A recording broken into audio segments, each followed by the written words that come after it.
accompanied by the inevitable Miss Snell. It turned out, however, that the latter could not stay. She would call for Cora later.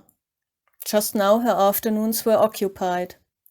She was doing a pastel portrait in the Champs-Élysées quarter, so she reluctantly left, to the painter's great relief. He did not make himself very agreeable during the sittings which followed. He was apt to get absorbed in his work and to forget to say anything. Then Miss Snell would appear to fetch her friend, and he would apologize for being so dull, and Cora would remark that she enjoyed sitting quietly. It rested her after the noise and confusion at Julian's. If she talked much, I could not paint her. Her voice is so irritating, he confided to a friend who was curious and asked all sorts of questions about his new sitter.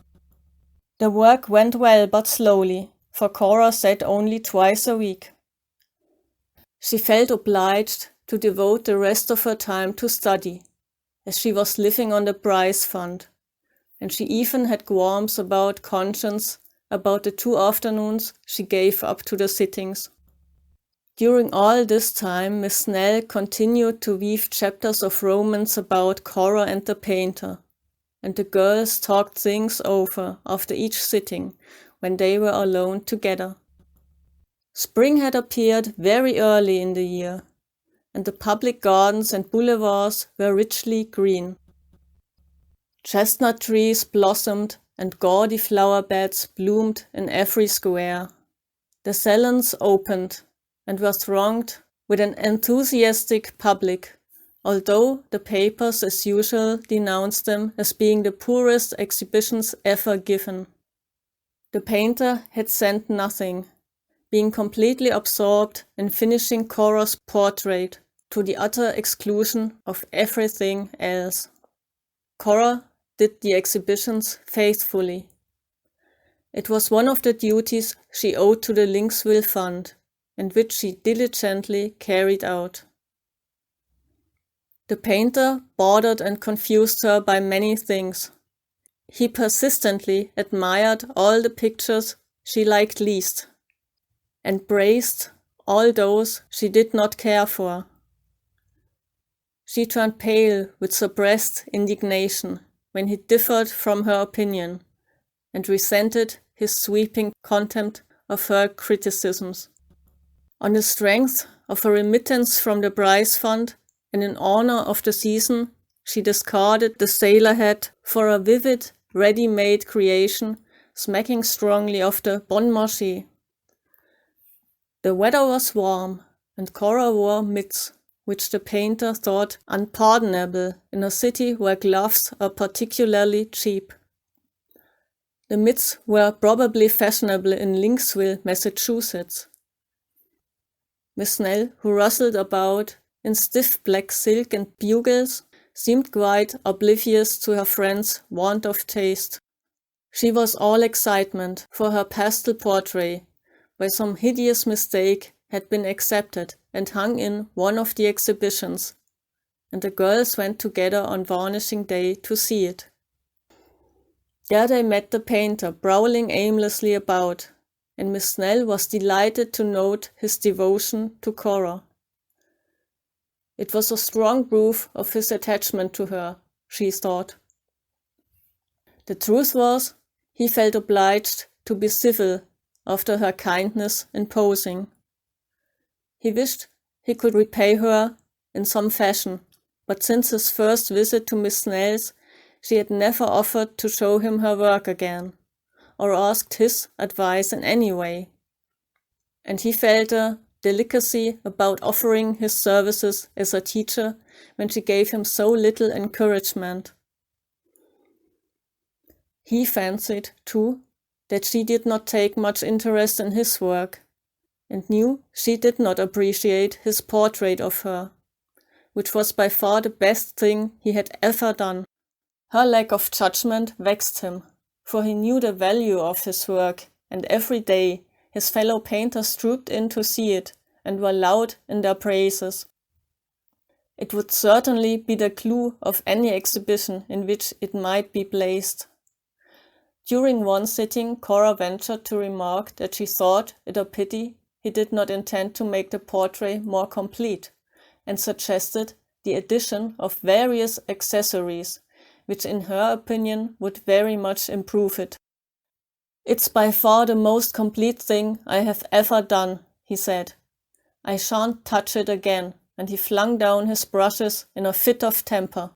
She looked at him contemptuously, and putting on her hat, left the studio without another word, and for several weeks he did not see her again.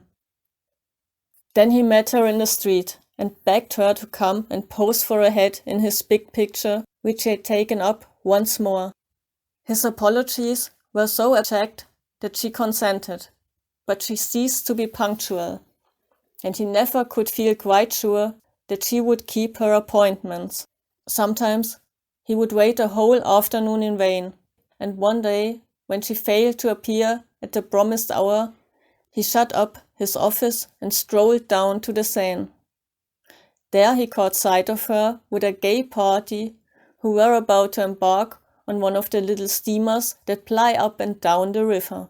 He shook his fist at her from the quay where he stood, and watched her and her party step into the boat from the pier. "She thinks little enough of the Linksville Prize Fund when she wants an outing," he said to himself scornfully. After fretting a little over his wasted afternoon, he soon forgot all about her, and set to work with other models. Then he left Paris for the summer. A few hours after his return, early in the fall, there came a knock at his door. He had been admiring Cora's portrait, which to his fresh eye looked exceptionally good. Miss Snell, with eyes red and tearful, stood on his doormat when he answered the tap.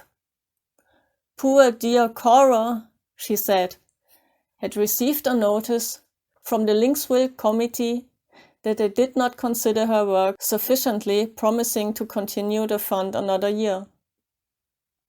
"She will have to go home," sobbed Miss Snell, but said, "I'm forced to admit that Cora has wasted a good deal of time this summer. She's so young and needs a little distraction now and then." And she appealed to the painter for confirmation of this undoubted fact. He was absent-minded, but assented to all she said. In his heart, he thought it a fortunate thing that the prize fund should be withdrawn. One female art student the less. He grew pleased with the idea. Cora had ceased to interest him as an individual, and he considered her only as one of an obnoxious class. "I thought you ought to be the first to know about it," said Miss Snell confidentially, "because you might have some plan for keeping her over here." Miss Snell looked unutterable things that she did not dare to put into words. She made the painter feel uncomfortable. She looked so knowing, and he became loud in his advice to send Cora home at once. "Pack her off," he cried. "She's wasting time and money by staying. She never had a particle of talent, and the sooner she gets back to Linksville, the better." Miss Snell shrank from his vehemence, and wished she had not insisted upon coming to consult him. She had assured Cora that the merest hint would bring matters to a crisis. Cora would imagine that she had bungled matters terribly, and she was mortified at the thought of returning with the news of a repulse. As soon as she had gone, the painter felt sorry he had been so hasty. He had bundled her unceremoniously out of the studio, pleading important work. He called twice in the Rue Notre Dame des Champs, but the porter would never let him pass her lodge, and he at last realized that she had been given orders to that effect. A judicious tip extracted from her the fact that Miss Bryce expected to leave for America the following Saturday, and, armed with an immense bouquet, he betook himself to the Saint-Lazare station at the hour of the departure of the Havre Express. He arrived with only a minute to spare before the guard's whistle was answered by the mosquito-like pipe that sets the train in motion. The Botticelli profile was very haughty and cold. Miss Snell was there, of course, bathed in tears. He had just time enough to hand in his huge bouquet through the open window before the train started. He caught one glimpse of an angry face within. Then suddenly, his great nosegay came flying out of the compartment, and striking him full in the face, spread its shattered paper and loosened flowers all over the platform at his feet. End of story.